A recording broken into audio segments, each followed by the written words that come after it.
Bonsoir, au sommaire de ce JT, la polémique sur les EPM relancée après la prise d'otage qui a eu lieu hier à Meyzieux. Déception pour l'Asvel, battue par Vichy, les Villeurbanais sont éliminés de la Coupe de France. Et puis une nouvelle rétrospective à l'Institut Lumière. Après Hitchcock, cette fois, c'est Stanley Kubrick qui est mis à l'honneur.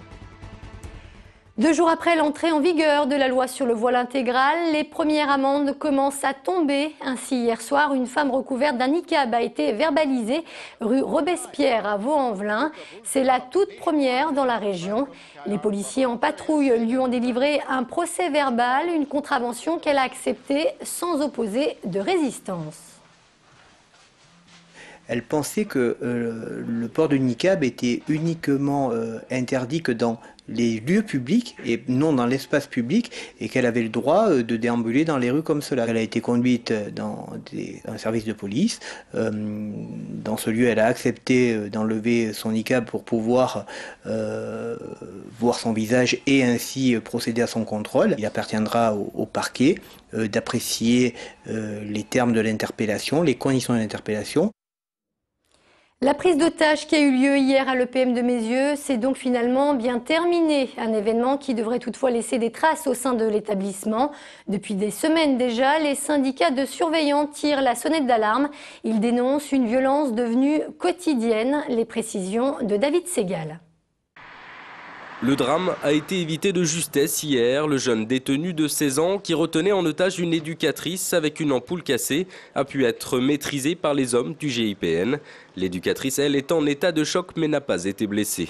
Une situation qui traduit l'escalade de violence depuis plusieurs semaines au sein de l'établissement. On dit qu'est-ce que ça va être la prochaine fois?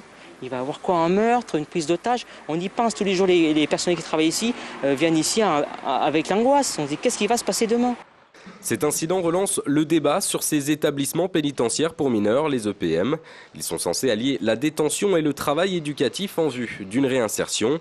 Les syndicats, eux, dénoncent depuis plusieurs semaines les tensions qui règnent ici. D'autres parlent tout simplement d'un échec de l'EPM. Il y a certains mineurs qui ont le profil EPM et d'autres, malheureusement, qui ne l'ont pas. Donc c'est avec ces mineurs-là comment on peut travailler, comment on peut faire. Les détenus eux-mêmes le disent quand ils viennent ici, ils disent l'EPM du Rhône, c'est le camp de vacances, c'est la fête. Le ministre de la Justice, Michel Mercier, a fait un rapide aller-retour hier pour s'entretenir avec l'éducatrice et rencontrer les personnels. Selon lui, il faut tirer des leçons de l'incident, mais il ne remet pas en cause ce modèle. Ce projet a un immense avantage. Il allie la fermeté à une offre généreuse pour un mineur qui a été délinquant, c'est de lui dire « si tu veux, tu peux reconstruire ta vie ». Dans un premier temps, les syndicats demandent le transfert des agresseurs et des détenus reconnus comme des meneurs vers d'autres établissements. Un bureau de poste de Villeurbanne a été victime d'un braquage. Cela s'est passé à 7h45 ce matin. 2 hommes cagoulés, gantés et surtout munis d'armes de poing ont attaqué le bâtiment situé avenue Roger-Salengro et dans lequel se trouvaient 2 employés. Ils auraient dérobé uniquement de l'argent liquide dont le montant est toujours ce soir en cours d'évaluation. Ce bureau de poste avait déjà été la cible d'un vol à main armée en septembre dernier. L'enquête a été confiée à la police judiciaire. Une vingtaine de personnes ont été évacuées ce matin rue Baraban. Un incendie s'est déclaré autour de 7 heures dans les sous-sols d'un magasin de papier peint. Pour la cinquantaine de pompiers présents sur place, la tâche s'est avérée très délicate en raison notamment de fortes chaleurs mais aussi d'épaisses fumées.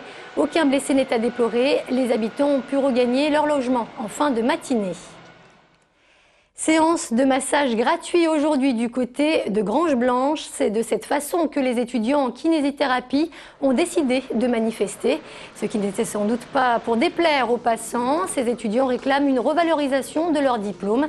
Alors qu'ils effectuent 4 ans d'études, celui-ci est en fait reconnu comme équivalent seulement d'un bac+2. Nous, on veut être reconnus à un grade de master, ce qui pourrait nous ouvrir la recherche. Parce que je pense que le métier de kiné n'est pas justement un métier de technicien, mais aussi de praticien, qui doit se concentrer sur sa tâche et donc doit améliorer la prise en charge pour le patient. En basket, sale soirée pour l'Asvel. Face à Vichy, les Villeurbanais ont à nouveau chuté. Résultat, 80-72. Ils sont donc éliminés de la Coupe de France. Retour sur cette élimination avec Brice Jaurès. C'est à n'y plus rien comprendre. L'Asvel restait sur 2 belles performances en championnat avant de s'incliner logiquement hier soir en quart de finale de Coupe de France contre Vichy, une équipe qui lutte pour son maintien en Pro A. Des accidents de parcours de plus en plus fréquents pour une équipe terriblement inconstante. C'est notre défaut de cette année. On est une équipe irrégulière, on peut faire très très bien, mais on peut faire très très mauvais aussi, donc c'est pas professionnel.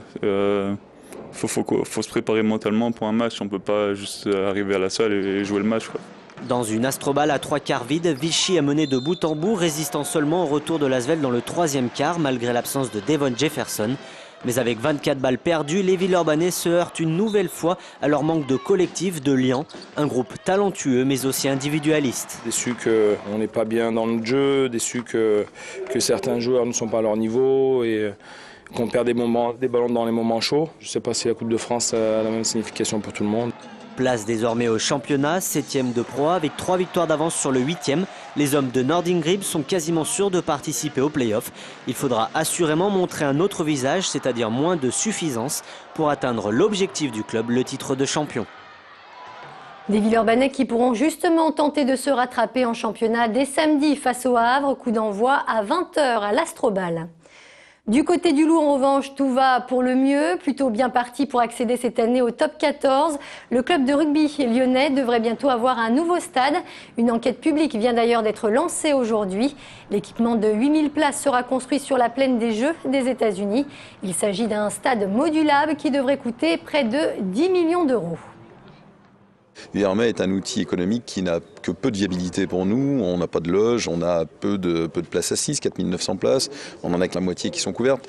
Donc c'était pas simple pour nous. Là, on a eu le temps de préparer. On doit attendre maintenant le retour de cette phase de concertation et puis attendre la signature du permis derrière qui en découlera pour qu'on puisse envisager un délai de construction raisonnable.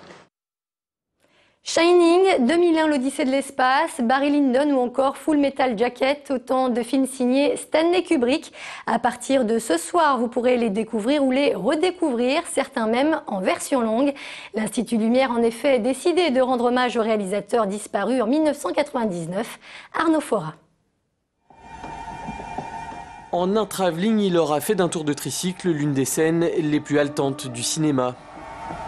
En 1980, Stanley Kubrick réalise Shining et confirme son talent. L'identité de Stanley Kubrick comme artiste, c'est maîtriser le projet de A à Z, c'est-à-dire faire du cinéma total. Il faut qu'il y ait une direction d'acteur parfaitement maîtrisée, il faut que la musique soit très importante, il faut maîtriser la lumière, la couleur, le rythme avec le montage, tout est pris en compte. C'est dans sa version longue que ce film sera diffusé pour cette rétrospective 30 minutes supplémentaires de Kubrick, auquel il faut ajouter tout son répertoire Full Metal Jacket ou encore Orange Mécanique, de quoi appréhender un peu mieux Kubrick le mystérieux.